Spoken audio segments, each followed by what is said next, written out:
बाळापूर विधानसभा मतदारसंघाचे आमदार नितीन देशमुख यांच्या वतीनं हिंदू मुस्लिम ऐक्याचा ईद मिलन सोहळ्याचे आयोजन बाळापूर येथे करण्यात आले होते। बाळापूर विधानसभा मतदारसंघाचे आमदार नितीन देशमुख यांच्या वतीनं बाळापूर शहरातील हिंदू मुस्लिम ऐक्याचं आयोजन अकोला नाका बाळापूर येथे करण्यात आले होते। यावेळी ईद मिलन सोहळ्याला काँग्रेस नेते डॉक्टर अभयदादा पाटील, बाळापूरचे कृषी उत्पन्न बाजार समितीचे सभापती सेवकराम ताथोड, शिवसेना उपजिल्हा प्रमुख योगेश्वर वानखडे, जनसेवक बबलू देशमुख, तालुका प्रमुख ज्ञानेश्वर म्हैसने, शहर प्रमुख आनंद बनसरे, माजी नगराध्यक्ष जम्मू शेठ, माजी नगरसेवक मोहम्मद अकरम, डॉक्टर मोहम्मद फैयाज हुसेन, सुभाष धानोकार, दिलीप सिंह ठाकूर, भूषण गुजराती, रेहमतुल्ला खान, सज्जाद हुसेन यांच्यासह शहरातील हिंदू मुस्लिम बांधव, पत्रकार मोठ्या संख्येने उपस्थित होते।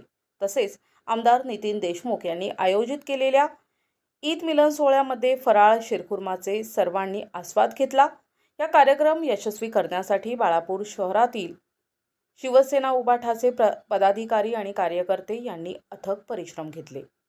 प्रतिनिधी अमोल जामोदे, NTV न्यूज मराठी, बाळापूर।